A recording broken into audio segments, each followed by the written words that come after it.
Assalamualaikum warahmatullahi wabarakatuh. Alhamdulillah rabbil alamin wa bihi nasta'in wa nusalli wa nusallim wa nubarik ala nabiyyina Muhammadin wa alihi wa sahbihi ajma'in wa ba'du. Ikhwani wa akhwati fillah, para pemirsa Roja TV dan para pendengar dari Roja yang dimuliakan oleh Allah Azza wa Jalla. Masih dalam kitab Umdatul Fiqh yang ditulis oleh Imam Al-Muwaffaq Ibn Qudamah, kemudian disyarahkan oleh Profesor Dr.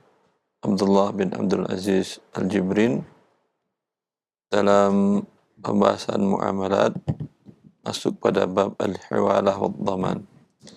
Hiwalah dengan arti bahasa Indonesianya pengalihan. Yang dimaksud dengan hiwalah dalam pembahasan para ulama adalah hiwalah ala da'in. Ala ad-da'in. Alal madin, maaf. Hiwalah da'in alal madin. Itu ada tiga pihak. A berhutang kepada B. B berhutang kepada C. Berarti C tidak berhutang kepada A dan B. Lalu dalam posisi ini, B yang di tengah-tengah mengatakan kepada A, silahkan ambil hutang saya dari C. C kata B, C silahkan ambil hutang saya kepada A. Ya. Ini yang dimaksud dengan bab hiwalah ini. Adapun kalau si A tidak berhutang kepada B, si B berhutang kepada C, lalu B mengatakan kepada C, ambil hutang saya kepadamu pada si A. Si A emang berhutang kepada kamu? Enggak.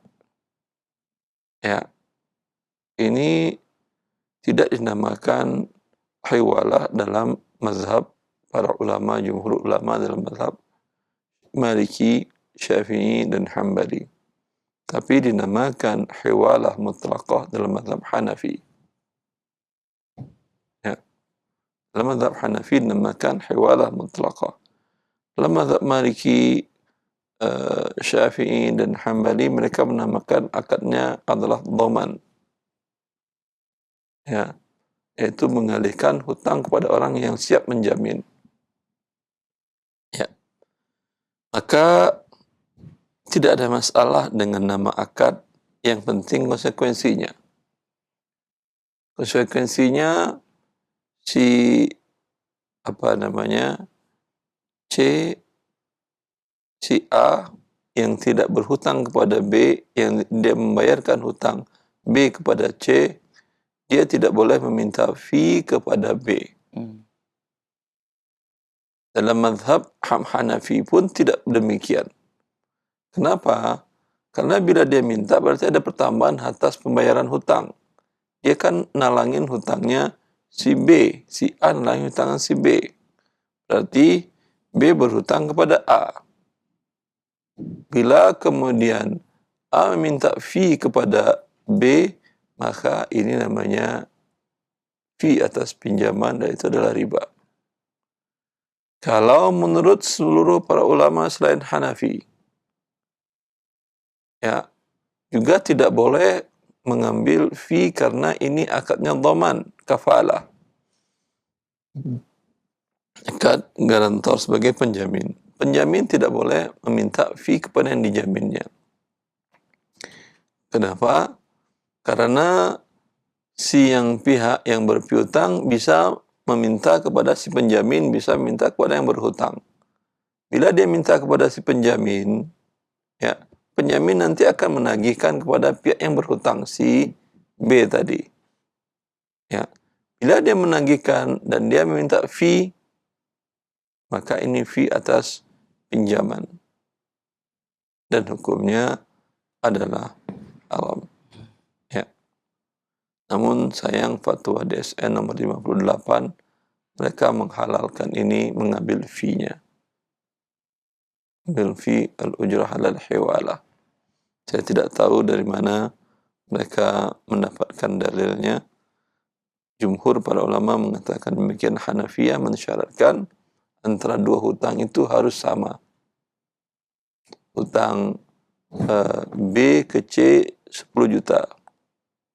Lalu si orang yang A tadi yang tidak berhutang kepada B membayarkan 10 juta. Nanti dia hanya menagihkan 10 juta saja, tidak boleh berlebih.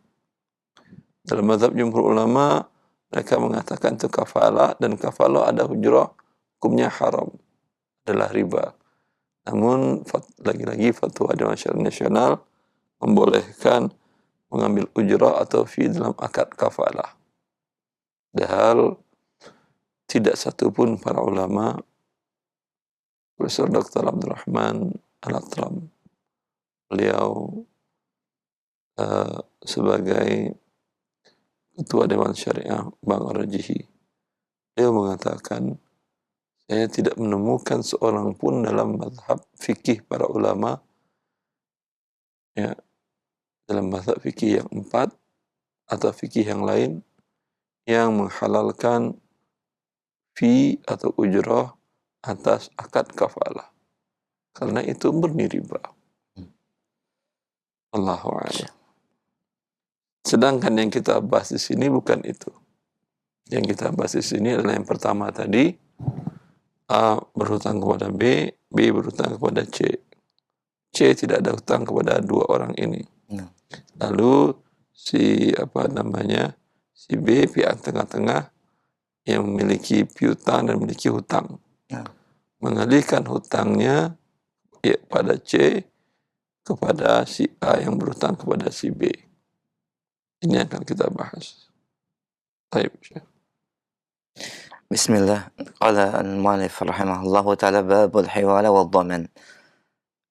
Wa man uhila bidaynihi ala man alayhi misluh, ay idha ahala al-madin dainahu ala shakhsin akhar faqala idhhab ila fulan fa inna li 'indahu daynan mumathilan lidaynika alladhi fi dhimmati falyu'tika iyyahu saddadan lidaynika alladhi alayya faradiya ay قبل الدائن الذي أحاله المدين على شخص آخر فقد برئ المحيل سواء كان المحال عليه غنيا باذلا أم لا لأنه لما قبل الإحالة انتقل هذا الدين من ذمة المحيل إلى ذمة المحال عليه. باب الحوالة والضمان. Barang siapa yang mengalihkan tanggungan piutangnya kepada orang lain yang memiliki nilai yang sama, ai idza ahalal madin, yaitu apabila seseorang yang memiliki tanggungan piutang mengalihkan kepada orang yang lain, kemudian dia berkata, pergilah kepada si fulan karena dia memiliki hutang yang sama dengan hutangku kepadamu, fal yu'tika iyyahu sadadan, dan dia akan memberikan sebagai pelunasan hutang kepadamu. Faradiya, kemudian dia ridha, yaitu menerima dari hutang ad-dain alladhi ahalahu al-madin, yaitu dia menerima pengalihan hutang kepada orang yang lain, maka orang yang berhutang telah terbebas dari hutangnya, baik orang tersebut yaitu al-muhalu alaihi ghaniyan badilan, yang mengalihkan hutangnya adalah seorang yang kaya dan mampu untuk melunasi hutangnya, atau tidak. Karena apabila seseorang telah menerima pengalihan hutang, maka berpindahlah hutang yang dimiliki kepada tanggungan hutang yang dimiliki kepada yang dialihkan hutangnya. Nah, ya. Ini ada 3 pihak, berarti tadi A, B, C. Dalam fikih namanya ada al-muhil, ada al-muhal, ada al-muhal alaih.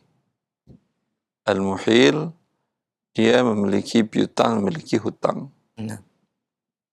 Al-muhal alaih, dia hanya memiliki piutang, tidak berhutang. Maaf. Al-muhal alaih, yang memiliki hutang dan tidak memiliki piutang, si A tadi. Yang terakhir al-muhal, dia memiliki piutang, tidak memiliki hutang. Ya.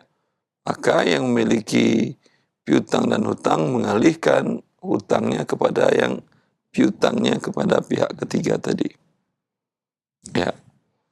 Maka penjelasan dari muallif di sini dan dijelaskan oleh syarih, muallif mengatakan bila dialihkan hutang kepada orang lain dan itu semisalnya harus sama, 10 juta, 10 juta, $100, $100, $1.000, $1.000. Tidak bisa dia berhutang kepada C $100.000, berpiutang kepada B 15 juta. Tidak bisa dialih-alihkan. Nah, akan ada sarf di sana.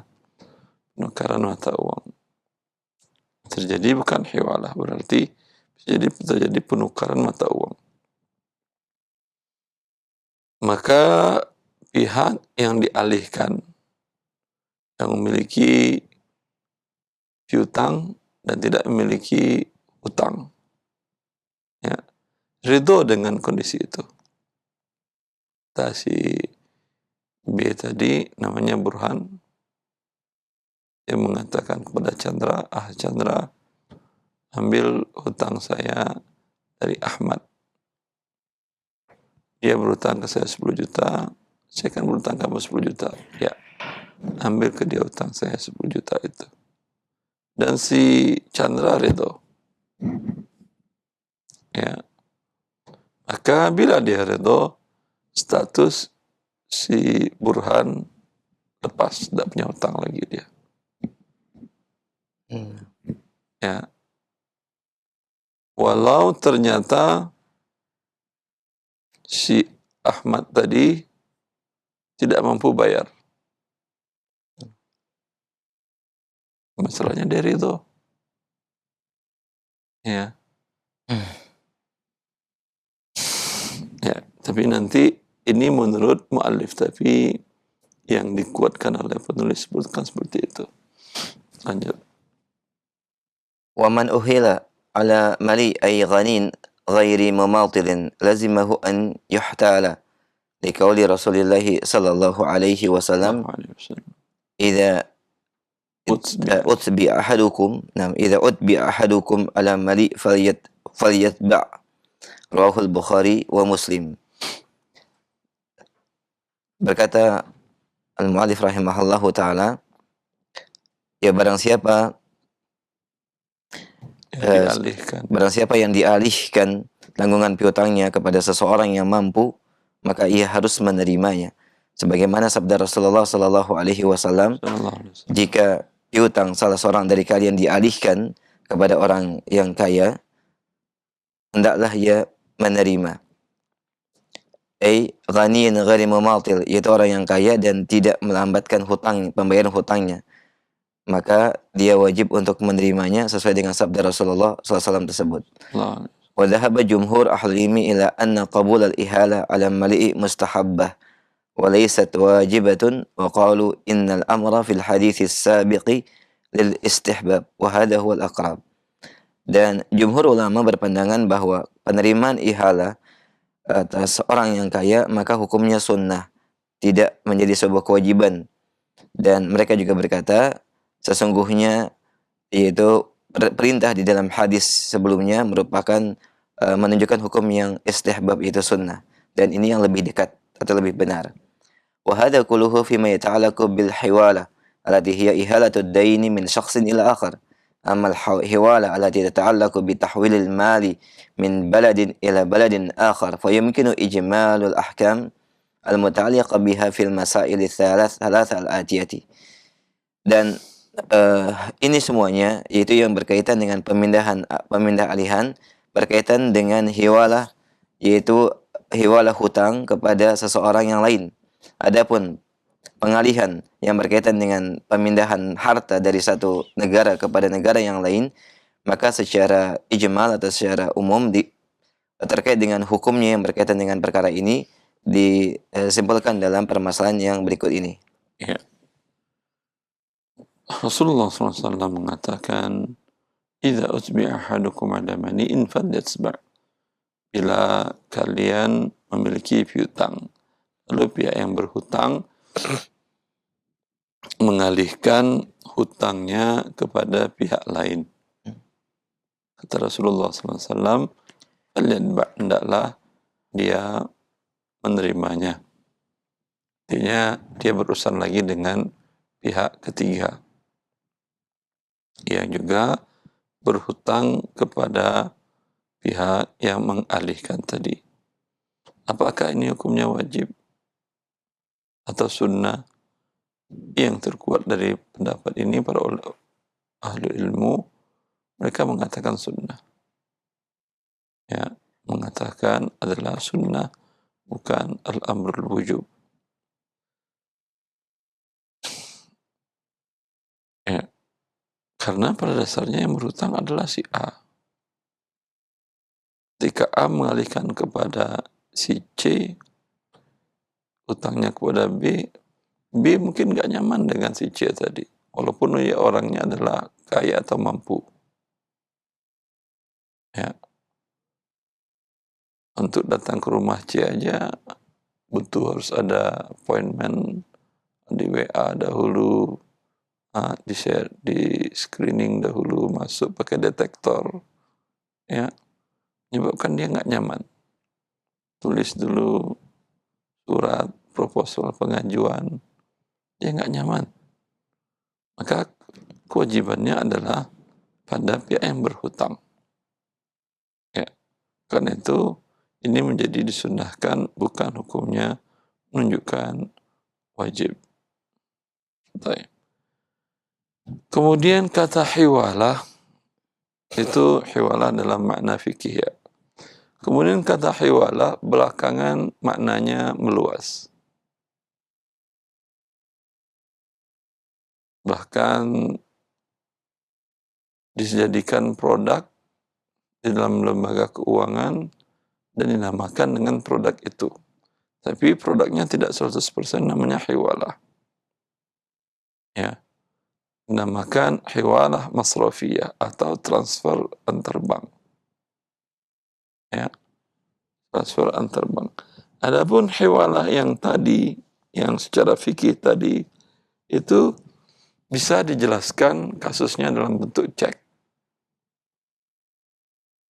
A, si tadi, jadi siapa? Burhan ya. Burhan punya piutang di bank. Masya Allah. Bank berutang kepada Burhan. Iya. Karena dia menabung di bank syariah tadi. Menabung itu akadnya adalah qard, memberikan pinjaman kepada bank sehingga bank bisa memutar dana itu, keuntungannya milik dia dan kerugiannya dia menanggung, dan dia tidak memberikan manfaat apapun kepada pihak yang berhutang, yaitu para nasabah yang menabung tadi. Ya. Si Burhan ini minta lembaran cek, dia buka rekeningnya rekening giro sehingga didapatkan cek. Ketika Burhan belanja, beli kebutuhannya di Tanah Abang, masih ada orang jualan Tanah Abang? Masih? Atau beli mobil, atau beli tempat-tempat yang barang-barang yang bagus. Dia tidak bayar pakai uang tunai, dia hanya tuliskan cek perorangan, owner check, on check. Dia tuliskan cek, berapa transaksi, kata orang Tanah Abang 5 juta, dia tuliskan 5 juta, ya, berikan, serahkan dana sekian 5 juta, sementara tanda tangan dia serahkan. Orang Tanah Abang mau terima, ya, kadang dia mau terima, kadang tidak. Biasanya dia cek dulu ke banknya, Bank BSI, dia cek ini cek kosong atau memang ada. Kalau ada, ya udah, dia terima. Itu juga dia beli kendaraan, ya, dia hanya menuliskan cek itu saja. Kemudian ini bentuknya hiwalah. Karena sekarang Burhan ketika dia belanja di Tanah Abang, mendapatkan barang dengan pembayaran tempo. Berarti dia berhutang pada toko A di Tanah Abang tadi. Toko X lah. Toko X di Tanah Abang tadi. Dia alihkan hutangnya kepada toko X kepada bank syariah X yang di situ ada piutangnya dalam bentuk rekening tadi. Ya, dialihkan seperti itu.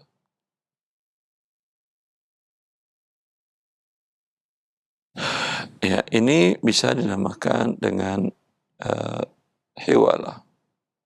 Tapi ketika umpamanya bank si toko X Tanah Abang tadi, banknya bank konven XYZ nama bank tersebut. Itu juga bisa dia tarik dari situ. Ya, dia bisa tarik dari banknya dia yang ada rekeningnya di sana. Kalau ini namanya bukan hiwalah, ini hiwalah alal bari.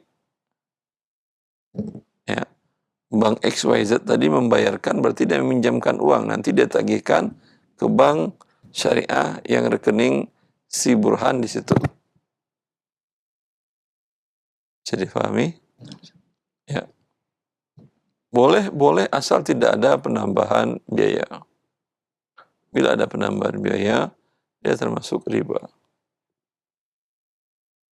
Jelas. Tapi saya tidak tahu apakah bisa atau tidak. Ya. Kadang peraturan perbankan yang ada di luar negeri berbeda dengan di Indonesia. Kalau negeri sebagian negara membolehkan hal seperti itu, pengalihan ceknya bank syariah Indonesia. Orang ini punya rekening di bank konvensional, anggap umpamanya Bank Republik Indonesia juga. Indonesia ini Republik. Ya. Ini apakah bisa dicairkan di rekening, masukkan langsung transferkan ke bank si penjual atau tidak? Saya tidak tahu praktek di Indonesia-nya, tapi di sebagian negara itu bisa. Bila bisa namanya bukan hiwalah lagi. Namanya kalau dalam mazhab jumhur ulama namanya kafalah. Dia minjamin dulu, nanti dia tagihkan ke sana. Ya. Dalam mazhab Hanafiyah mereka masih menamakan hiwalah, namanya hiwalah alal bari. Hukumnya boleh apa tidak? Namanya udah. Hukumnya boleh menurut semua para ulama selagi tidak ada pertambahan. Bila ada pertambahan tidak sama, maka terjadi riba. Ya, itu bentuk prakteknya. Sehingga Profesor Dr. Sa'ad bin Turki Al-Khathlan dalam disertasi beliau yang berjudul Al-Awraq At-Tijariyah fil Fiqh Al-Islami, pandangan fikih terhadap surat-surat berharga, ketika membahas tentang cek, kata beliau, kata cek itu bukan dari bahasa Eropa, bukan dari bahasa Latin, tapi dari bahasa Arab. Sudah terbiasa para pedagang Arab sebelumnya menggunakan sok, surat. Di dalam Sahih Bukhari diriwayatkan bahwa Zubair bin Al-Awwam punya anak yang ada di Syam, ada di Yaman. Maka orang-orang yang berangkat dagang ke sana, mereka menyerahkan uangnya kepada Zubair. Zubair menuliskan sok surat kepada anaknya, bila si fulan bawa surat ini datang, serahkan uang sekian dinar kepada dia. Yang ke Yaman juga begitu. Bila dia datang, serahkan uang kepada dia. Samakan dengan cek. Maka kata cek itu serapan dari kata bahasa Arab sok. Kata sokun, jamaknya sukuk. Seperti itu prakteknya dalam kehidupan sekarang yang di hiwalah yang dibahas oleh para ulama tadi. Sekarang hiwalah yang kontemporer. Fadhal Syekh. المسألة الأولى الحوالات التي تقدم مبالغها تقدم مبالغها نعم التي تقدم مبالغها بعملة تقدم صح بعملة ما يرغب طالبها تحويلها بنفس العملة جائز شرعا سواء أكان بدون مقابل أم بمقابل في حدود الأجر الفعلي فإذا كانت بدون مقابل فهي سفسجة وهي إعطاء شخص مالا لآخر لتوفيته للمعطي أو لوكيله في بلد آخر وإذا كانت بمقابل فهي وكالة بأجر. Adapun permasalahan yang pertama yaitu pemindahan atau pengalihan alati taqaddum mabaligh ya, Nah, pengalihan sejumlah dana sahih. dengan mata uang tertentu nanti diterima dengan mata uang yang sama. Nah, Rupiah ke rupiah. Terus yang jumlahnya disajikan dalam mata uang tertentu dan pemohon dalam yang ingin ditransfer oleh pemohon dalam mata uang yang sama diperbolehkan hukumnya secara syar'i baik secara cuma-cuma atau dengan imbalan bimuqabil fi hududil ajri fi'li dengan batasan biaya yang sebenarnya saja. Fa idza kanat biduni muqabil dan apabila tanpa adanya imbalan maka ini yang dikenal dengan suftajah yaitu memberikan seseorang harta kepada orang lain untuk litaufiyatihi lil mu'ti awal iwakilihi itu untuk memenuhi hutangnya atau menyempurnakan pemberiannya kepada orang yang diberikan atau wakilnya pada negara tertentu atau yang lain dan apabila dengan imbalan maka ini disebut wakalah bi ajr. Nah, suftajah. Apa itu suftajah? Bila transfer pengalihan itu dana dengan mata uang yang sama, rupiah ke rupiah, dalar ke dalar, ringgit ke ringgit, dan seterusnya. Seperti terkadang rekeningnya milik orang yang sama. Anda punya rekening bank syariah A, rekening bank syariah B. Satu dan hal tagihan sekolah anak-anak ada di rekening B, Anda pindahkan dari rekening Anda yang di bank A kepada bank B. Dan seterusnya. Atau Anda membayar kepada belanja, lalu Anda pindahkan dari rekening Anda ke rekening dia. Itu juga namanya adalah transferan atau hiwalah masrofiyah dalam bahasa Arabnya. Ya, apakah ini memenuhi kriteria hiwalah? Kalau ke diri Anda sendiri mana ada hiwalah? Anda punya rekening di bank syariah A, punya rekening di bank syariah B. Lalu Anda transferkan dari rekening Anda yang di A, karena payroll gaji Anda rekening bank syariah A. Sedangkan pembayaran sekolah anak-anak ke rekening B. Anda pindahkan dari A ke B. Mana ada hutang ke diri sendiri, bayar ke diri sendiri, alihkan ke diri sendiri. Tadi 3 syaratnya ini satu orang. Ya, tidak ada hiwalah namanya. Ya, secara fikih. Tapi bahasa Indonesia transfer atau bahasa Arabnya hiwalah masrafiyah. Dalam fikih apa nama akadnya ini? Ya, bisa disamakan dengan akad apa? Atau dalam bahasa fikihnya bisa ditakyif dengan akad apa? Ya, bentuknya jelas, dari rekening A dipindahkan ke rekening B dengan jumlah mata uang yang sama. Terkadang gratis, terkadang berbayar.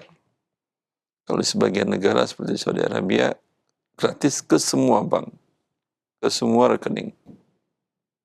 Itu kebijakan dari otoritas keuangan di negara mereka. Anda punya kartu ATM bank X, tarik di bank apapun selagi bank itu masih ada di Saudi, gratis. tidak akan dikenakan biaya apapun penarikan. Nah, begitu juga ketika transfer ke rekening manapun tidak dikenakan pertambahan. Itu dulu, sekarang saya nggak tahu. Kalau negara kita akan berbayar, beda-beda lah. Kalau dia gratis, namanya adalah suftajah. Lebih baik langsung aja lah transfer daripada suftajah bikin pusing. Karena para ulama dahulu setelah membahas tentang suftajah. Suftajah itu apa dan bagaimana bentuknya? Suftajah itu adalah seseorang berhutang kepada B. Ya. Lalu dia mengatakan kepada B, kamu mau kemana wahai B? Kata dia, saya mau ke kota Fulan. Saya mau ke Banda Aceh. Ya udah. Ya, ini dia pinjam si B tadi pinjam kepada A. Ini uang sebanyak 10 juta rupiah. Nanti bayar di Banda Aceh ya. Saya mau ke Banda Aceh juga. 10 juta, bayar 10 juta di sana. Itu dinamakan dengan suftajah. Di sini boleh kan nggak ada, dengan syarat tidak ada pertambahan. Tapi ada keuntungankah? Ada keuntungan? Ada keuntungan si pemberi hutang, dia aman uangnya di jalan sampai ke Banda Aceh kalau naik bus umpamanya selama 3 hari 3 malam. Selama 3 hari 3 malam kan risiko bawa uang tinggi. Anda akan turun per 6 jam, bis akan berhenti per 6 jam untuk istirahat sekitar setengah sampai 1 jam. Ya, artinya risiko besar. Sedangkan sekarang Anda pinjamkan 10 juta, tarik di sana, Anda dapat manfaat. Ya. Perlu mengatakan ini manfaatnya boleh. Ya. Karena tidak ada pertambahan, manfaatnya manfaat aman di jalan saja. Dan itu manfaat mengikut.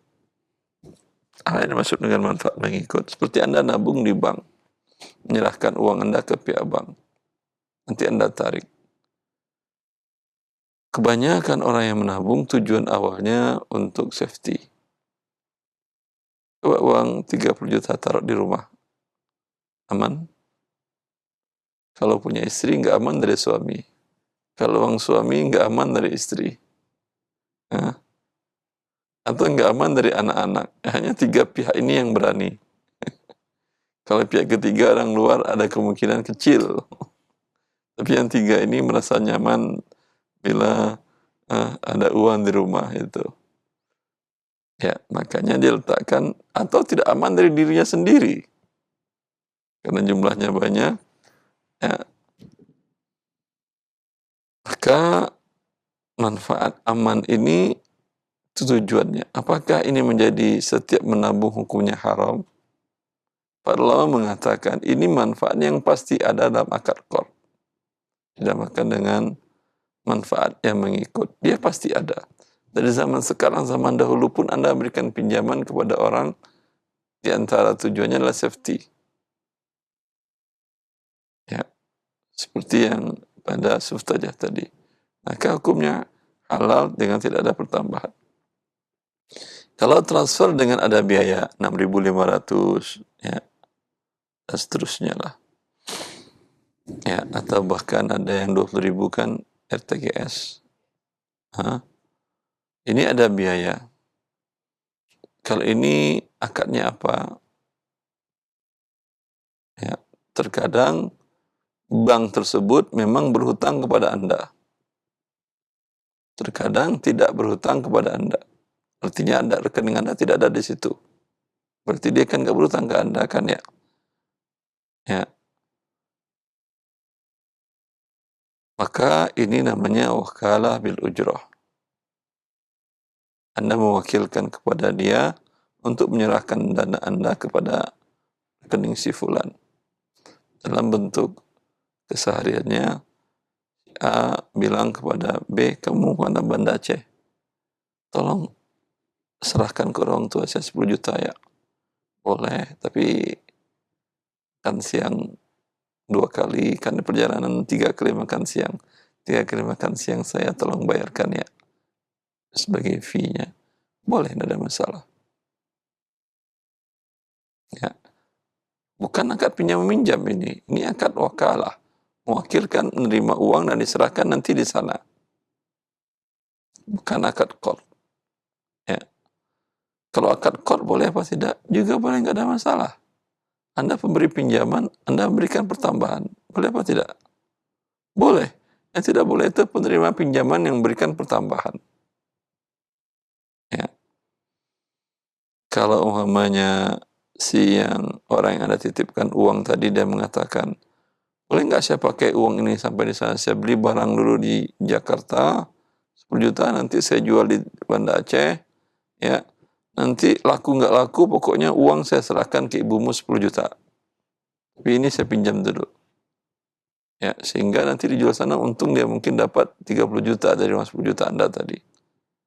Kalau Anda katakan silahkan, maka akadnya qard, Anda dapat untung, uang aman di jalan. Tapi kalau akadnya wakalah bil ujrah, terjadi umpamanya Anda berhenti di salah satu rest area atau pemberhentian lalu ditodong tempat tertentu, ya, itu Anda tidak jamin, tidak ada kewajiban mengganti. Wallahu a'lam.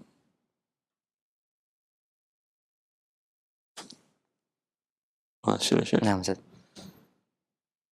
والمسألة الثانية إذا كان المطلوب في الحوالة دفعها بعملة مغيرة للمبالغ المقدمة من طالبها فإن العملية تتكون من صرف وحوالة بالمعنى المشار إليه في المسألة الأولى. Pada permasalahan yang kedua, apabila وتجري عملية الصرف قبل التحويل وذلك بتسليم العميل المبلغ للمصرف البنك وتقييد مصرف لمقداره في دفاتره بعد الصرف بعد الاتفاق على سعر الصرف وإثباته في المستند المسلم للعميل. ويشترط أن تكون العملة التي يصرف إليها من العملات التي يغلب وجودها عند هذا البنك، ثم تجري الحوالة بالمعنى المشار إليه. أما إن كان الصرف لدى غير البنك فيشترط أن يكون النقد المشروف إليه موجودا لديه فيسلمه لطالب الصرف ويسجله في المستند الذي يسلمه له ثم يحوله بعد ذلك. Permasalahan yang kedua itu apabila permohonan hiwalah ya dilakukan dengan umlah, dengan mata uang yang berbeda, sebagaimana transferan. Ini sekarang pembahasannya bukan hiwalah lagi. Nah, transfer kan. Transfer. Dan apabila transfer hiwalah udah tadi secara fikihnya. Sekarang real yang terjadi dan dinamakan oleh orang Arab hiwalah. Apakah itu hiwalah fiqhiyah? Jawabannya kadang iya, kadang tidak. Terus jika transfer yang diharuskan dibayar dalam mata uang yang berbeda dengan jumlah yang diajukan oleh pemohon, fa innal amaliyah tatakawan, maka prosesnya terdiri dari as-sarfu wa hiwala, yaitu penukaran dan transfer. Ya, ada sarf, ada hiwala, ada sarf, ada transfer. Nah. Dan hiwala dengan makna seperti yang dalam masalah pertama tadi. Dengan mana yang telah diisyaratkan atau ditunjukkan pada permasalahan yang pertama. Tadi adalah wakalah bil ujrah atau suftajah, hiwalahnya. Tapi sekarang sebelum hiwala ada sarf dulu. Ya. Lanjut. Dan prosesnya berjalan dengan as-sarf, yaitu penukaran sebelum transfer, yaitu menyerahkan sejumlah uang kepada bank dan al-masraf lil bank wa taqayyid al-masraf li miqdari fi dafatirihi. Kemudian dicatat nilai uang tersebut pada pencatatan bank ba'da sarf, yaitu setelah adanya penukaran dan setelah adanya kesepakatan dengan nilai uang yang ditukarkan dan isbatuhu fil musnad al-muslam lil amil Mustanad. al-mustanad lil amil, dan pencatatan dalam dokumen yang diserahkan oleh kepada nasabah. Diserahkan nasabah. Misalnya kalau Anda tukar uang, biasanya ada aplikasi formulirnya itu. Nah, itu diserahkan lagi kan ya. Terus Dan disyaratkan mata uang yang ditukarkan adalah mata uang yang secara keberadaannya yaghlib inda hadal bank, yaitu ada pada bank tersebut. ya disyaratkan mata uang yang dipertukarkan itu bank itu ada. Nah, Umpamanya Anda punya adik kuliah di Madinah. Ya, adik WA ke Anda minta kirimkan uang. Ya, Anda mau transferkan karena nggak ada tetangga kerabat dekat mau umroh. Anda mau transfer ke rekening dia di Bank Arjihi di Saudi Arabia. Ya, Anda dari sini kan rupiah. Anda mau transferkan dolar. Kalau real, bolehkah? Bank Syariah Indonesia biasanya punya real kan ya. Karena mereka pada saat musim Ramadan dan musim haji, mereka menerima penukaran real.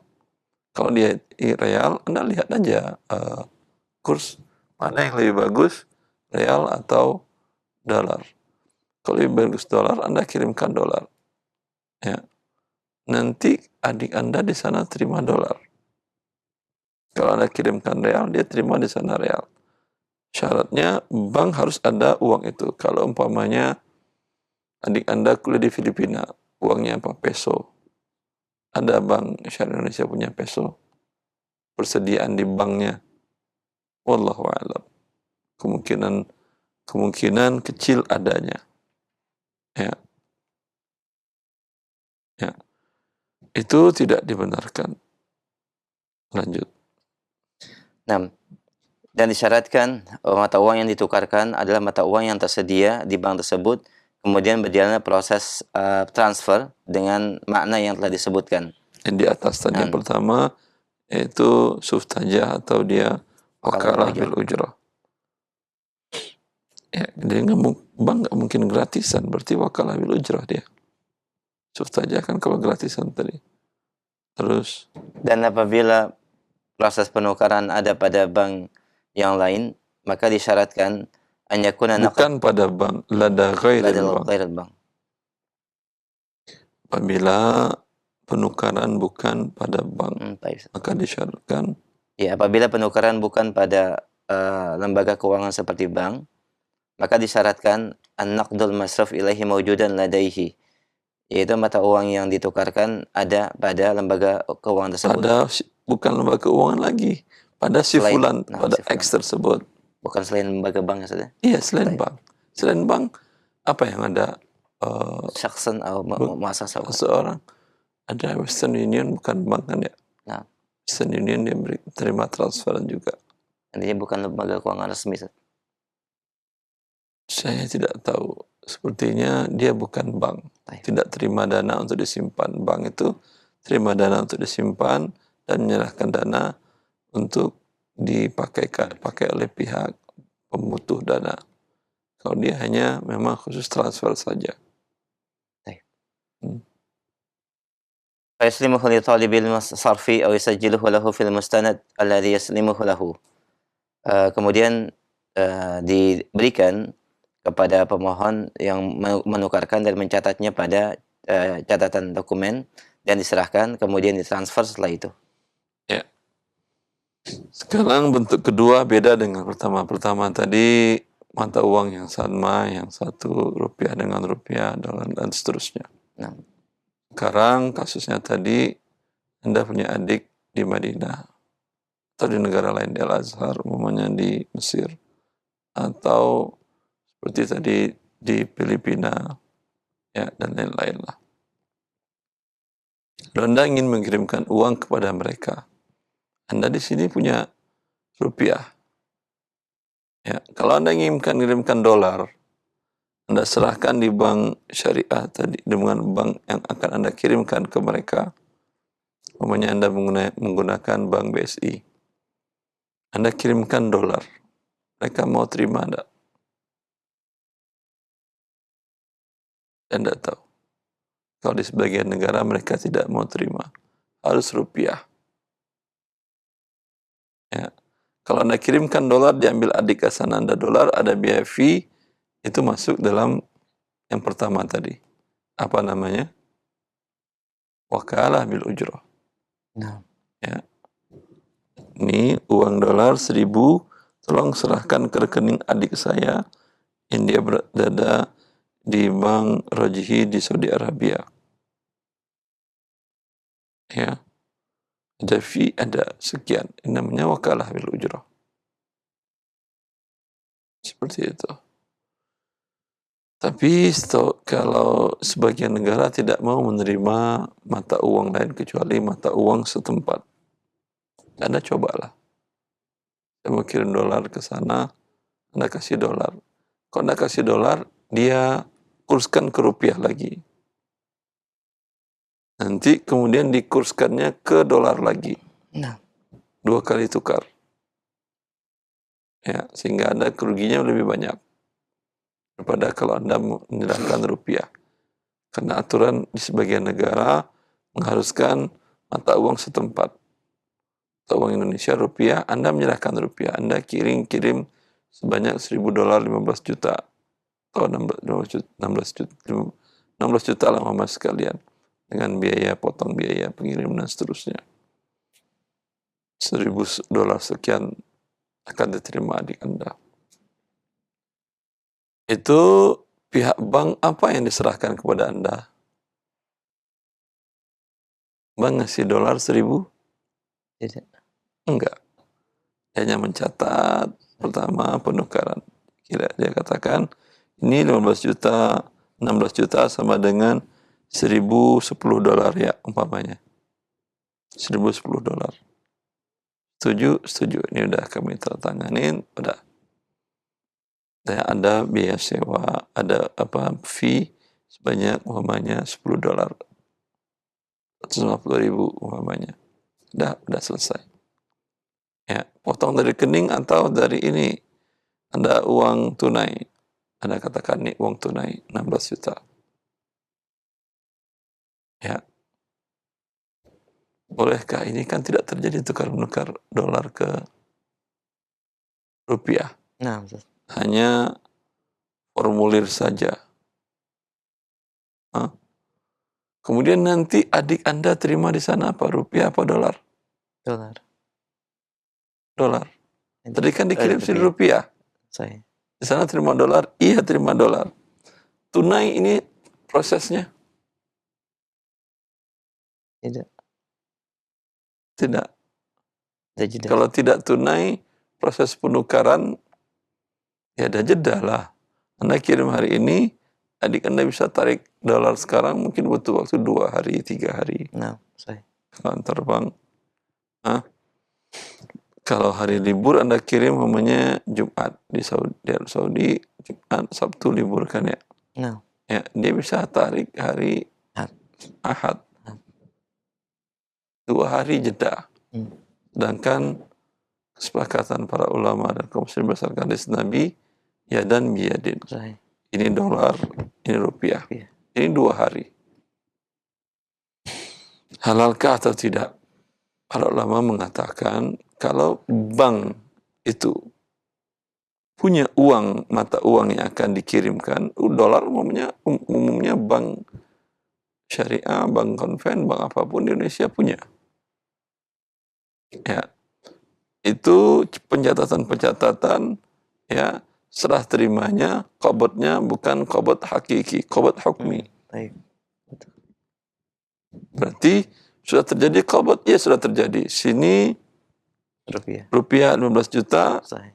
ini pencatatan sebanyak $1.000, $1.010, 16 juta, $1.010, ya, kami masukkan ke rekening adik Anda di sana. Jelas? Ya.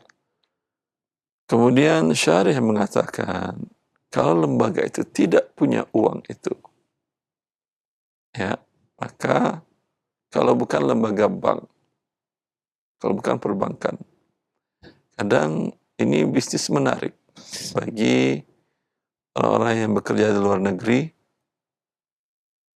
dan saya waktu di sana juga dulu sering mendengar pernah transfer juga apa tidak, wallahu alam, lupa saya.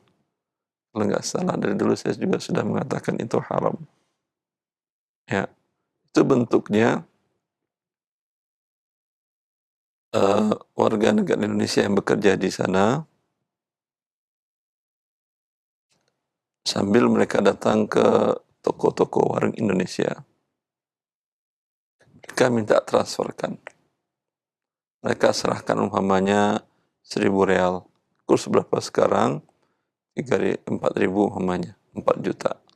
Kemana dikirim? Ke rekening di BSI tadi ya, siap. Ya, berapa jam masuk? Kata dia, biasanya transfer kami malam pakai internet, net banking. Ya, dia punya rekening di bank BSI di Indonesia. Dia punya rekening di situ. Ya, bolehkah ini?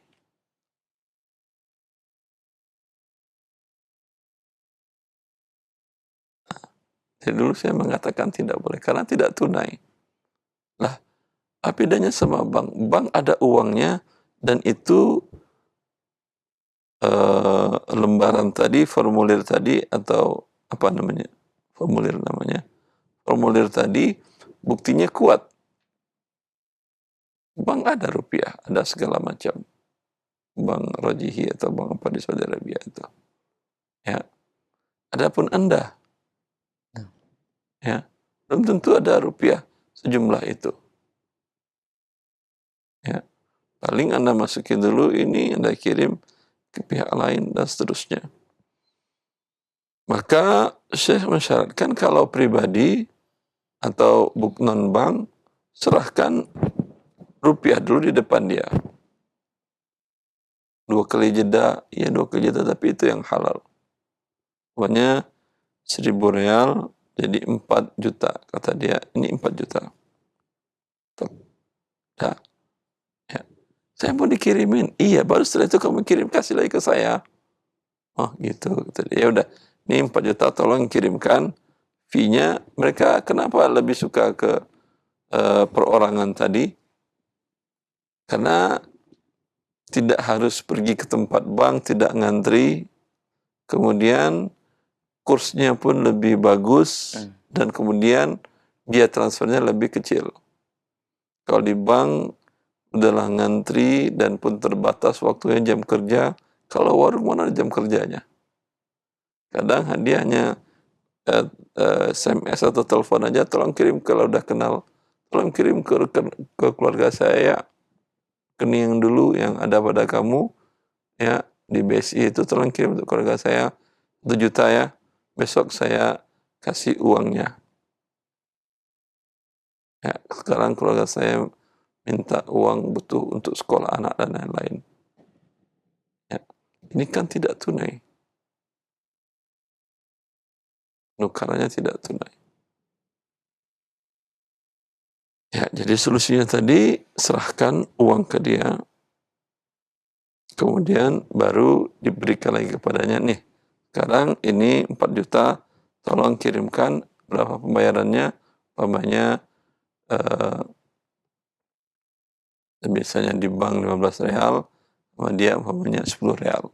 Dari dia dapat fee dari keuntungan 10, kemudian dapat dari selisih kurs. Ya, tetap dia di kurs, walaupun kurs resmi sekian, ya, dia lebih kecil sedikit daripada kurs perbankan. Kalau kurs perbankan, kalau udah tarik itu kecil. Ya, seperti itu. Ini bentuk yang kedua, ya. Dan semoga, dan itu saya kira bukan di Saudi Arabia aja, di daerah negara manapun banyak orang Indonesia yang bekerja di sana, di Malaysia atau Singapura. Berapa kali saya ditanyakan juga oleh kaum muslimin yang di sana, boleh nggak ke perorangan transfer? Kalau sekedar transfer, kalau Anda kasih rupiah kepada dia, alhamdulillah tidak ada masalah. Anda tarik tunai rupiah di bank Singapura, di Malaysia, yang umpamanya datang ke kantornya, minta rupiah, lalu kasih ke orang itu, tolong kirimkan ke keluarga saya ke rekeningnya ini. Tapi kalau yang berikan ringgit, dolar, atau kemudian real, maka ini harus Anda terima dulu, setelah terima dulu ke rupiah. Tapi kalau bank, tidak perlu. Alasannya apa tadi? Bank punya uangnya. Kemudian surat yang diberikan oleh bank, kekuatannya sama dengan uang. Bukankah uang kita itu hanya surat awalnya? Kertas biasa itu. Cuman ada angka 100.000, ada cap dari bank dan segala macam. Kertas biasa dia. Beda dengan emas. Kalau emas ya memang nilainya pada emas. Kalau itu ya harganya harga kertas. Ya. Seperti itu. Karena menerbitkan bank, dia bernilai uang. Dipercaya orang sebagai alat tukar dan sebagai uang. Tapi kalau Anda pribadi menerbitkan seperti uang, ditangkap pemalsuan uang, maka apa tadi aplikasi formulir yang diberikan oleh bank sudah dicap oleh bank, tantangan bank itu uang itu. Tapi kalau pribadi yang menerbitkan itu, dia katakan ya udah kamu transfer ke saya 1.000 real, nanti saya kirimkan ke keluargamu di sana 4 juta rupiah. Nih pegang buktinya. Ini buktinya bisa diuangkan di mana? Kalau ternyata dia menghilang, ya sudah selesai urusannya. Ya. Tapi kalau yang bank tadi dia menghilang, itu bisa dibawa ke pengadilan dan diuangkan, bisa. Wallahu a'lam. الآخرة ننهي المسألة الثالثة. المسألة خلي بكرة لأن يتعلق بالقلوب ولا ننهي. الله طيب. يقرأ. المسألة الثالثة أن الأولى للمسلم الأولى. أي عفوا المسألة الثالثة أن الأولى للمسلم أن يتجنب التحويل عن طريق المصارف، أن يجتنب التحويل عن طريق المصارف الربوية إلا عند الضرورة، لأن معاملة من يغلب على ماله الحرام مكروهة كما سبق في آخر باب الربا. Permasalahan yang ketiga, yang paling utama bagi seorang muslim adalah menjauhi transfer melalui lembaga keuangan ribawiyah, kecuali pada kondisi yang darurat. Karena muamalah kepada lembaga yang secara dominan hartanya haram adalah makruh hukumnya, sebagaimana yang telah dijelaskan pada akhir bab riba. Nah. Pada akhir bab riba saya cari belum ketemu, atau ketemu di akhir bab riba tentang hal tersebut. Saya tidak bertemu, tapi wallahu a'lam. Ini menjawab banyak hal keraguan orang-orang. Bolehkah dia bertransfer menggunakan bank konvensional? Transfer, dia nggak ada rekening di situ. Ya, kalau buka rekening sudah kena dosanya. Tidak ada rekening. Tapi karena bank dia beli barang ke seseorang, ya, dan dia rekeningnya adalah bank konven. Ya, cabang bank konven itu dekat dari rumah Anda. Yang bank syariah rekening Anda agak jauh dikit. Ya. Itu kan bisa, dan biasanya 0 rupiah kan ya. Anda setoran tunai ke rekening dia. Ke rekening si penjual barang tadi. Anda beli umpamanya furnitur dengan harga 20 juta. Anda katakan, nanti saya transfer siang. Atau Anda transfer dulu, baru nanti ada telepon, ada kesepakatan sambil ngantar atau apa. Pokoknya kemudian Anda datang ke banknya dia, rekeningnya di bank X, bank konven. Datang ke bank konven itu, Anda katakan saya mau store tunai, ini nomor rekeningnya. Dan ada biaya? Atau saya tidak ada biaya, karena store tunai. Ya, bolehkah ini? Di sini Syarih, Profesor Dr. Abdullah bin Abdul Aziz Jibrin, beliau mengatakan tidak boleh. Ya, kecuali darurat. Kecuali darurat. Apa alasan dalil beliau? Karena bertransaksi dengan orang yang mayoritas hartanya adalah haram, itu dimakruhkan. Ya. Anda sekarang bertransaksi dengan bank. Mayoritas uangnya adalah dari bunga. Ya. Maka ini, kata Syekh, sebaiknya dihindari. Karena hukumnya makruh. Kalau makruh dalam kondisi darurat, ya boleh, tidak jadi makruh lagi. Bahkan haram pun dalam kondisi darurat pun menjadi boleh, tidak makruh lagi, menjadi mubah, bukan makruh lagi.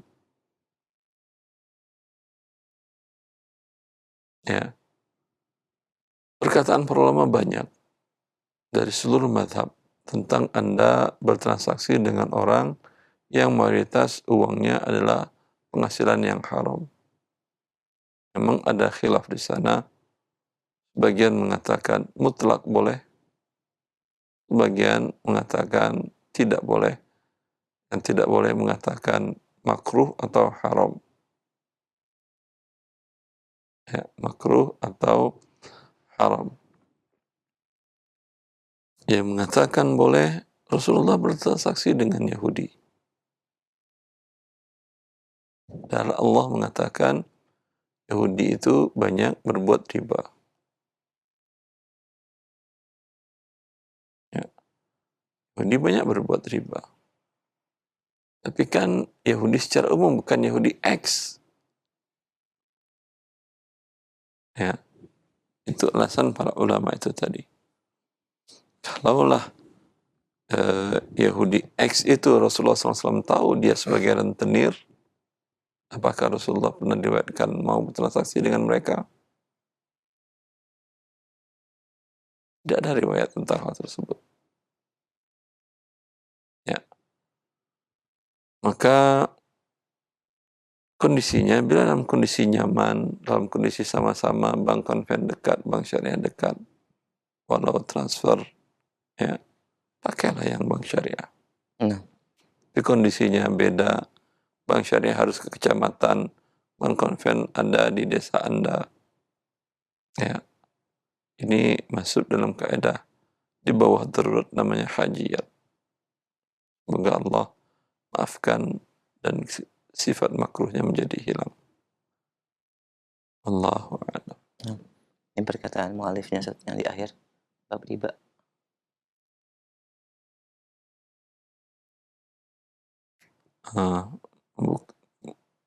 Meletakkan rekening riba ya. Nah, baik. Sudah kita bahas berarti ya. Sudah. Jazakallah khair Ustaz, barakallahu fiik. Pendengar dan pemirsa Raja TV, demikian beberapa poin pembahasan dari bab al-hiwala dan beberapa kasus dalam bab kontemporer yang kita bisa simak dan mendapatkan penjelasan terperinci. Kita berikan kesempatan selanjutnya untuk soal jawab bagi Anda yang ingin bertanya.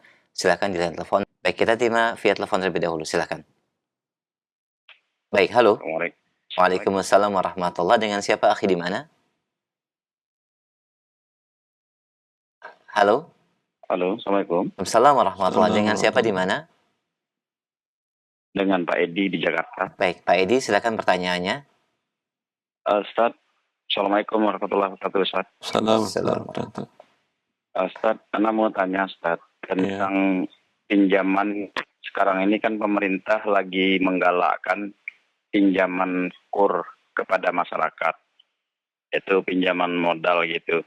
Dalam jangka pinjaman itu kurang lebih 3-5 tahun gitu. Nah, pertanyaan Anda, apakah pinjaman ini termasuk riba atau gimana, Ustaz? Karena ini yang melakukan kan pemerintah gitu. Biasanya kita harus tunduk kepada pemerintah gitu. Sebentar. Kalau Sebentar. Seandainya Kurnya ada pertambahan, pinjam 10 juta, bayar berapa? 10 juta atau lebih? kalau pertambahannya secara ini ada, Ustaz, sedikit. Ya, tapi ya. sedikit. Tapi pinjaman itu sampai berapa tahun pun, 5 tahun, pemakan, tapi tidak ada denda keterlambatan. Gitu. ya tidak ada penalti atau apa gitu. Hmm. Tidak ada insya Allah. Baik. Baik Pak Edi, kita akan simak jawabannya Pak Edi. Nah, pertanyaan Nana itu apakah ini termasuk riba? Kalaupun seandainya ini riba, ada nggak solusi bagaimana cara kita meminta kepada bank itu? Karena yang mengadakan ini pun pinjam-pinjaman ini bukan hanya bank konvensional, termasuk bank syariah, ya kan? Nah, saya sendiri pun salah satu nasabah di bank syariah gitu. Tetapi bank tersebut juga menginginkan pinjaman itu anak ambil gitu. Kebetulan sekarang ini secara ekonomi tidak begitu bagus, butuh modal suntikan gitu ya kan. Nah, akhirnya kita ingin kepastian Ustaz, jalan terbaiknya apakah kita dengan jalan ini haram pada ribanya atau ada solusi apa yang supaya ini jadi tidak riba gitu. Assalamualaikum warahmatullahi ya, wabarakatuh. Allah. Jazakallah khair Pak Edi, silakan. Kita akan simak jawabannya. Ya, beliau sudah mengaku itu riba. Dan betul itu riba. Walau melalui bank syariah, walau melalui bank syariah. Ada pinjaman, ada pertambahan, dan pertambahan itu untuk memberi pinjaman. Ya, dalam hal ini dana negara menyerahkan ke bank. Bank itu menjadi uang bank. Bank meminjamkan lagi dengan ada pertambahan. Ya, bank ke negara mungkin anggap tidak ada pertambahan. Ya, tapi sekarang bank itu kan uang bank. Kalau bank hanya menyalurkan uang negara, dia minta ujrah atau fee untuk pengajuan ke negara, ya, itu tidak ada masalah. Itu kan tidak seperti itu mekanismenya. Mekanismenya negara menyerahkan kepada bank, menjadi uang bank. Bank bertanggung jawab terhadap uang itu, kalau hilang diganti dan seterusnya. Bukan setiap orang datang pengajukan ke negara memberikan tanpa ada bunga, ya kemudian hanya bank minta fee boleh. Kalau seperti itu dulu ke negara, alhamdulillah itu solusinya berarti. Itu solusinya.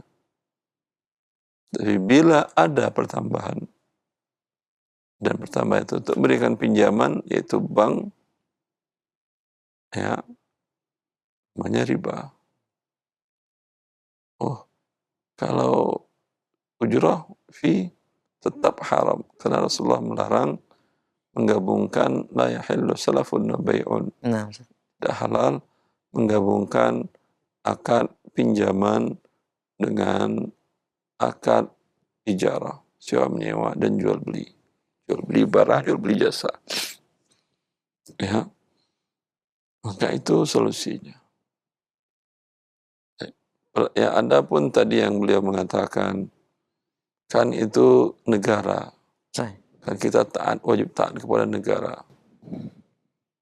Wajib taat kepada negara, betul. Ati'ullah wa ati'ur rasul wa ulil amri minkum. Allah mengatakan, wahai orang beriman, taatlah kepada Allah, taat kepada Rasul. Taat kepada Allah dan Rasul mutlak.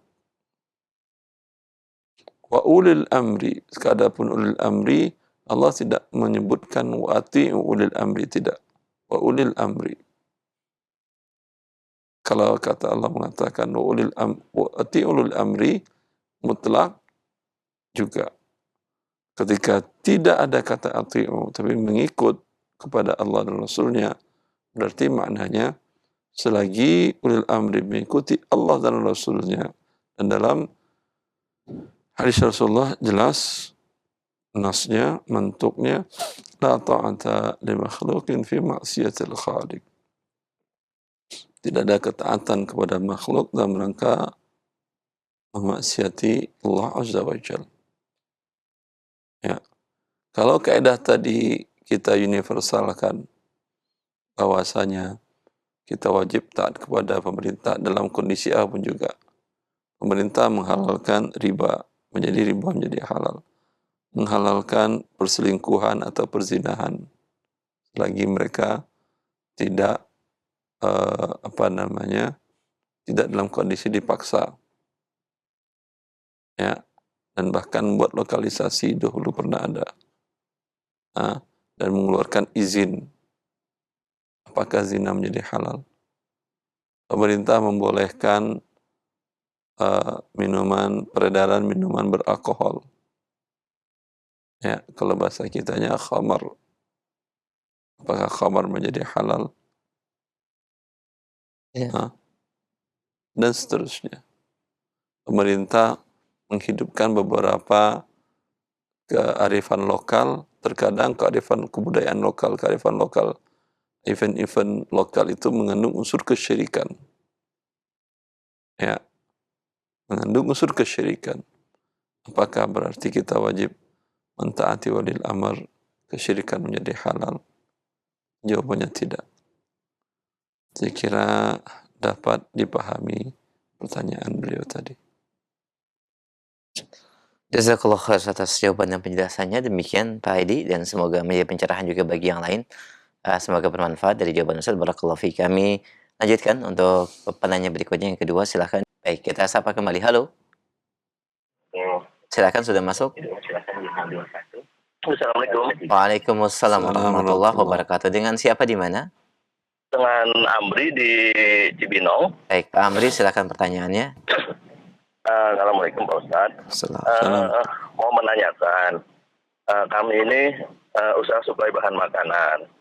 Lalu kami ingin menambah modal. Lalu ada lembaga keuangan non-bank itu menawarkan dengan sistem anjak piutang, jaminan tagihan. Tapi dia juga berdasarkan menurut mereka itu sistem bagi hasil. Yang notabene kami diminta untuk secara terbuka berapa harga pokok dan biaya-biaya yang dikeluarkan. Lalu akhirnya dia bilang rata-rata sistemnya 40-60. Tapi dia bilang mengacu rata-rata dari invoice yang dicairkan itu 80% dari total invoice, lalu rata-ratanya dengan sistem bagi hasil itu sekitar 1,5%. Apakah itu halal atau riba, Pak Ustaz? Ulangi. Anda punya tagihan. Betul. Ya, anggap umpamanya angkanya 100 juta rupiah. Betul. Tapi tagihannya tunda. Kenapa? Tagihannya pembayaran tunai atau tunda? Tunda, Pak. Tunda, umpamanya 30 hari. Umpama 30 hari. Betul. Anda butuh dana cash dalam 2-3 hari semenjak terima transaksi tadi. Betul. Ya, datang ke pihak X yang mereka mengakui syariah dan ada pengawasan syariah dan seterusnya. Itu yang piutang Anda tadi, Anda serahkan tagihannya kepada mereka 100 juta, mereka kasih Anda 100 juta atau kurang? Kurang. Berapa Jadi umpamanya? kurang 80% dari nilai tagihan. Ya, berarti yang diserahkan kepada Anda 80 juta. Lebih kurang, iya. Ya.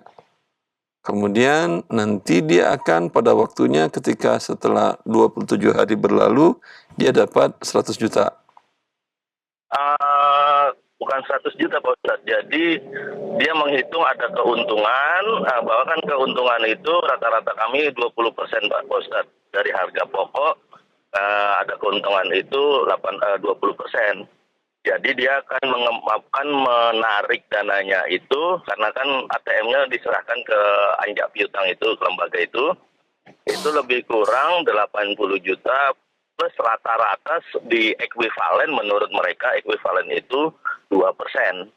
Jadi lebih kurang 1,6 juta, jadi 81.600 Ya. akan tarik dananya. Saya ulangi lagi. Anda punya tagihan 100 juta. Ya, betul. Kemudian dia serahkan 81.600.000 ke Anda. 80 juta saja. 1,6 kapan? Kenapa? 1.600.000-nya kapan? 1.600.000-nya pada saat nanti ada pembayaran dari klien, dari bahar kami. Iya, kan sama aja. 80 juta diserahkan sekarang, 1, jutanya nanti. Betul. Berarti kan Anda diserahkan uang 81, milik Anda 81,6 juta. Iya. Milik dia sisanya lah 18,4 juta. Betul begitu? Enggak, gini Pak Ustadz, mohon maaf. Jadi mereka menyerahkan 80 juta ke kami dengan tagihan yang 100 juta. Ternyata dari 100 juta itu mereka hitung dengan sistem bagi hasil 20-80 ekuivalen dengan 3% dari modal yang mereka berikan. Dari 80 juta. Terserahlah, itu kan hitungan di atas kertas. Intinya Anda terima 81.600.000, dia terima dari tagihan 100 juta tadi 18.400. Iya atau tidak? Nah, tidak Pak Ustadz. Dia terimanya hanya nanti pada hari ke-27 itu 81.600. 100 juta. Bukan 100 juta. Jadi keuntungan yang Sebentar. 18 juta itu milik saya Pak Ustadz. Anda tadi punya tagihan 100 juta. Iya, 1 juta. Tagihan. Anggap jatuh tempo di 1 Desember 2023. Betul Pak Ustadz. Transaksi hari ini umpamanya. Ya, Betul. berarti dia akan bayar berapa? Dia mengasih kami modal 80 Enggak, juta. bukan dianya. Si yang ngasih tagihan itu ke Anda. Yang membeli barang dari Anda. Kan 100 juta. 100 juta tetap. Iya, 100 juta kan yang akan Anda terima. Dari Ya, yang bertransaksi dengan Anda kan 100 juta. Betul Pak Ustadz. Nah, Betul. berarti kan kalau tidak pakai ini Anda sabar nunggu 1 bulan. Dapat 100 juta kan? Betul Pak Ustadz. Ini Betul. karena Anda sabar, Anda dapat 81,6 juta atau lebih. Iya. Ya, Iya. yang selisihnya siapa yang ngambil? Yang ngasih uang Anda 81,6 juta, iya atau tidak? Ya, yang ngasih uang 80 juta itu. 81,6 bukan 80. Ya, ayo udah 80 boleh, 80 lah ada. Intinya sama. Berarti Ya, sepakat para ulama itu bukan anjak piutang namanya. Itu yang tadi. Iwala alal bari tadi. Dia pinjamkan Anda uang 80 juta. Betul. Nanti Anda bayar 100 juta kurang 1.600.000. Betul. Tidak ada di situ bagi hasil. Karena ini adalah hutang. Hutang tidak ada bagi hasil. Tapi kalau dia beli barang Anda, atau dia ikut usaha dari Anda, itu betul bisa ada bagi hasil. Ini sudah terjadi utang piutang, mana ada bagi hasil lagi. Itu namanya jual piutang. Jual beli bai'udain, jual beli piutang, sepakat para ulama seluruhnya mengatakan haram, itu adalah riba. Ya. Kecuali orang yang tadi Anda bertransaksi dengan dia mengatakan haram. Kalau ulama mazhab tidak ada. Anda silahkan minta dia sampaikan perkataan para ulama yang membolehkan seperti itu. Hutang piutang, kemudian ditalangin dan ada sebagian untuk pemberi hutang. Iya, Ustaz. Iya. Baik, Pak. Cukup jelas, insyaallah ya. Ya. Baik, Ya, alhamdulillah. Kalau umpamanya, enggak ada masalah Ustaz, Baik, Ustaz. yang dikit karena ini penting, banyak terjadi. Kalau umpamanya sebelum dia bertransaksi, ya, Anda mengatakan saya tidak ada pembayaran tagihan 30 hari, tidak ada, saya cash. Tapi kalau Anda mau, cobalah datang ke X. Ya. Lalu datang X ke Anda. Pak, saya beli barang Anda ini. Berapa? Anda katakan ke dia, saya mau beli cash, saya beli 100 juta. Oh, nggak bisa Pak. Karena saya mau dapat untung lagi. Ya. Bagaimana kalau saya beli dari Anda 81.600.000? Ya. Lalu Anda setuju. Jelas? Jelas. Nah, itu nggak ada masalah. Lalu dia yang menjual ke sana dengan pembayaran tempo 30 hari. Dapat dia 18.400.000. Itu halal. Tapi bila sudah terjadi hutang piutang, tidak ada lagi jual beli, tidak ada lagi bagi hasil. Ini bagi hasil hutang namanya. Bagi hasil hutang namanya riba. Alhamdulillah. Oh iya Pak Ustadz. Oh iya. Semoga Allah Meskipun beri, mereka mengatakan lembaga syariah itu Pak Ustadz ya. meskipun Iya. semoga Allah beri hidayah kepada kita semuanya dan kepada kaum muslimin semuanya di atas muka bumi Allah ini. Amin. Ya Pak Ustadz. Tidak kira khairan Pak Ustadz. Ya. Baik, akhi, Pak, jazakallah khair, barakallah fiik. Ya. Nah, alhamdulillah telah terjawab, mudah-mudahan menjadi pencerahan dan ilmu yang bermanfaat. Kita berikan kesempatan kembali yang ketiga. Baik, halo. Assalamualaikum warahmatullahi wabarakatuh, Ustaz. Waalaikumsalam warahmatullahi wabarakatuh. Assalamualaikum. Dengan siapa Bapak di mana? Dengan Abu Nadia, Ustaz. Taib, silakan pertanyaannya, Pak. Ustaz, saya mau tanya, ada teman saya punya usaha perdagangan. Kemudian dia mengajak kerjasama saya sebagai salah seorang penanam saham. Sementara dia punya modal yang sudah dia gerakkan itu, taruhlah misalnya 100 juta. Kemudian saya minat nanam saham sama dia 50% dari uang dia atau 50 juta. Nah ini apakah ini dalam bentuk syarikah dan bagaimana pola yang terbaik, Ustaz? Sementara itu usaha dia, Ustaz. Apakah ini secara ini saya penyertaan modal, apakah perbandingan daripada keuntungan itu berdasarkan modal atau gimana, Ustaz? Iya, Cuma itu, Ustaz. iya. Kalau rugi, uang Anda tetap ikut rugi. Ya, Ustaz. Ya, Ustaz. Ya, itu boleh. Kalau rugi, tetap rugi. Berarti perbandingannya adalah Anda sepertiga, dia 2/3. Oh, gitu. Anda 33,3% dan seterusnya. Dia 66,6666. Ya. Gitu, Ustaz. Jadi berarti Maka untung sebesar itu, rugi sebesar itu. oh, ya. Mungkin untung dia minta lebih. Karena dia yang ngelola, Anda hanya duduk manis. Ya, benar, Ustaz. Ya. Ya. Dia mungkin bukan 60 dengan Anda, bukan 66 dengan 33. Dia mungkin minta untuk dia 85 atau 90, Anda 10 dari real keuntungan. Nah, Ustaz. Ah. Paham, Ustaz. Ya, kalau khair, Ustaz. Allah barik fi. Nah, wa jazakallah khair, akhi. Taib, barakallah fiik. Kita masih berikan kesempatan via telepon. Baik, kita angkat kembali. Halo. Assalamualaikum, Ustaz. Waalaikumsalam warahmatullahi wabarakatuh. Dengan siapa Bapak di mana? Abu Fala Ufala di mana? di Serang. Di Serang. Baik, silakan pertanyaannya. Dan mohon dikeraskan sedikit suaranya. Iya, Ustaz. Maaf. Mau nanya ini mungkin sekitar Paris, Ustaz. Boleh, Ustaz? Boleh. Ya. Untuk ada kebetulan mertua meninggalkan usaha itu sekolah. Sekolah Nah, ini- usaha sebentar. Usaha ini sekolah atas nama yayasan atau PT? Gimana, Ustaz? Sekolah atas nama yayasan atau PT? Yayasan, Ustaz. Yayasan bukan usaha itu, akhi. Oh, gimana tuh, Ustaz? Apa, Ustaz, itunya?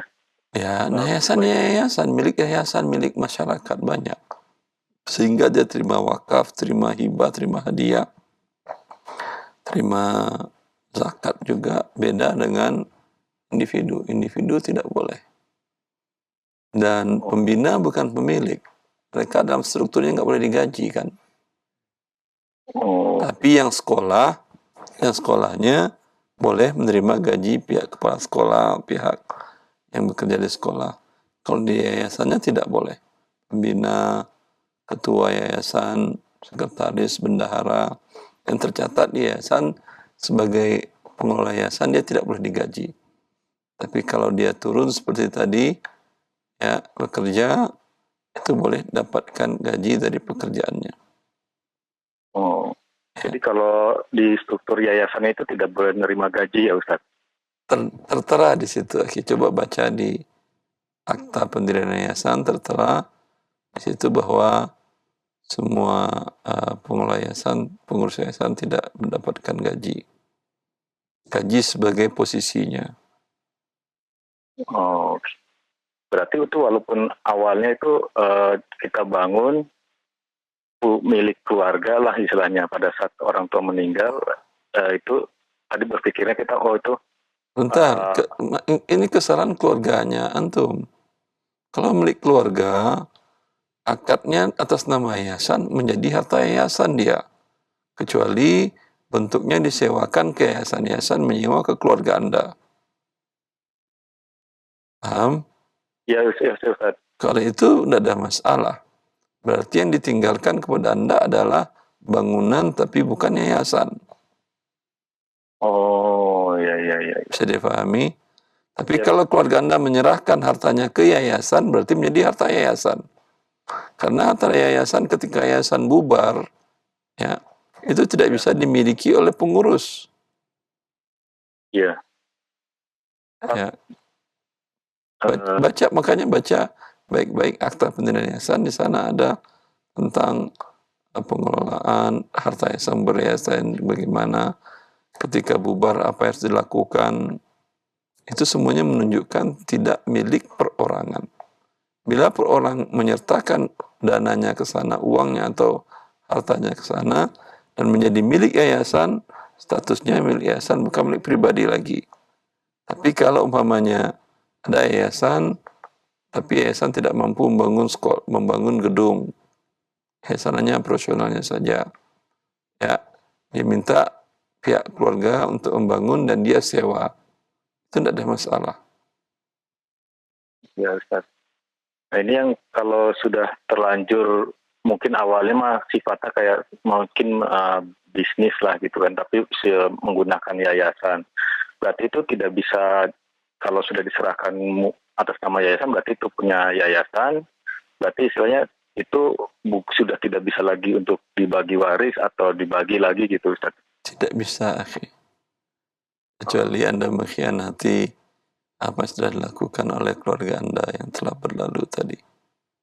Nah, Oh, baik Ustaz. Syukran Ustaz. Jazakallah khairan. Nah, jazakallah khair, barakallahu fik. Semoga menjadi pencerahan buat antum dan keluarga. Dan ini pertanyaan kami terakhir di kesempatan pagi ini sebagai ikhtitam setelah kesimpulan, Ustaz. Ya, ikhwani wa akhwati fillah. Dalam sering kasus sebenarnya beda antara yang halal dan yang haram hanya akad. Tapi konsekuensinya surga dan neraka. Di sana fungsi ilmu akan syariat Allah Azza wa Jalla. Orang yang berilmu selamat dari neraka dan dimasukkan Allah ke dalam surganya. Orang yang tidak berilmu sehingga jatuh dalam perbuatan haram tadi, ya, dia mendapatkan harta yang haram dan tentu akan membawanya kepada kesusahan di dunia dan di akhirat. Wallahu a'lam.